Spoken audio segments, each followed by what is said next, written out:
Hai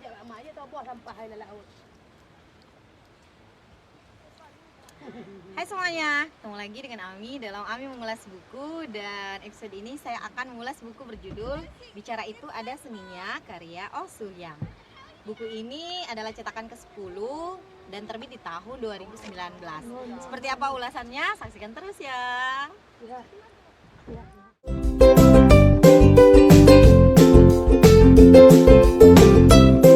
Bicaralah layaknya seorang pemimpi, maka mimpimu akan jadi kenyataan. Itu adalah salah satu kutipan yang ada dalam buku ini. Jadi sesuai dengan judulnya, Bicara Itu Ada Seninya, buku ini menjelaskan tentang tips dan trik bagaimana berbicara baik dalam hubungan personal maupun dalam hubungan profesional dengan orang lain. Nah, Oh Soo-hyang ini adalah seorang dosen dan pakar komunikasi yang sangat terkenal. Buku ini dimulai dari prolog bagaimana membuka banyak kesempatan dengan kemampuan berbicara. Ada 5 bab dalam buku ini.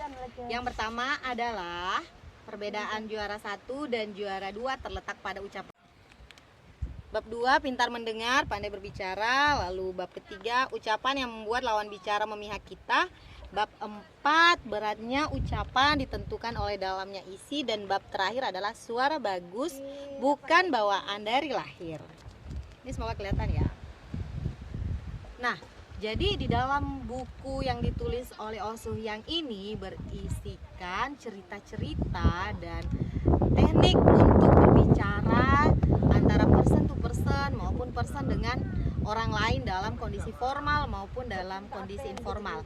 Di sini dijelaskan juga tentang the power of storytelling, bagaimana narasi-narasi tentang pengalaman hidup pribadi misalnya justru akan lebih menggugah. Ini penulis juga memberikan tips berdasarkan terapi komunikasi yang sering dilakukannya berdasarkan berbagai jasa konsultasi komunikasi yang dilakukannya kepada orang, yaitu komunikasi sama dengan communication sama dengan equals to question, praise, and reaction. Maksudnya adalah komunikasi ini terdiri dari pertanyaan, pujian, dan juga reaksi.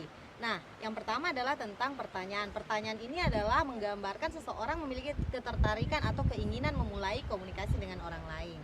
Lalu memberikan pujian sebagai bagian dari memberi apresiasi atas ketertarikannya atau kehadirannya orang lain tersebut. Serta yang ketiga adalah reaction atau reaksi sebagai umpan balik dalam memulai atau melanjutkan komunikasi. Lain di sini adalah tidak hanya seorang ekstrovert yang mampu membujuk. Seseorang yang juga introvert juga bisa membujuk dan mempengaruhi orang lain. Di sini misalnya bagaimana kepercayaan diri itu bisa terus ditumbuhkan, dimulai dari salam atau senyum, dan juga tidak merasa rendah diri ketika berkomunikasi dengan orang lain.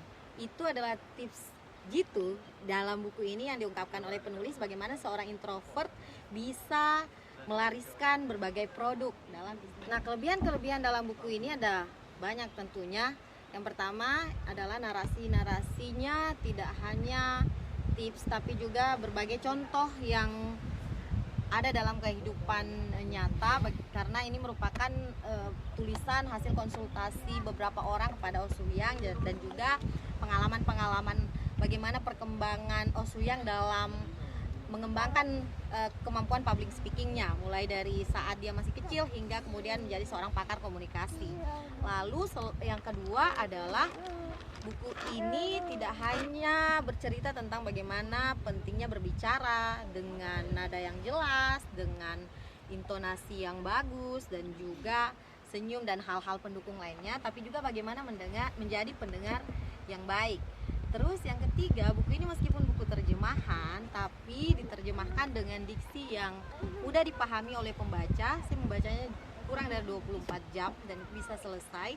Padahal buku ini memiliki ketebalan sekitar 238 halaman. Sayangnya ada beberapa, ini kurangnya ya, ada beberapa istilah yang lebih bagus kalau seandainya ada di bagian footnote penjelasannya atau di bagian belakang di buku ini. Misalnya SNS, mungkin di Korea Selatan itu mudah dipahami, tapi untuk saya sendiri kemarin akhirnya saya harus mencari SNS itu apa. Lalu ada beberapa istilah-istilah lain lagi yang masih kurang familiar mungkin untuk bagi banyak orang. Overall buku ini menarik, dan kalau saya harus rate dari 0 sampai 100, saya akan beri rate 90. Itu aja untuk ulasan buku episode ini.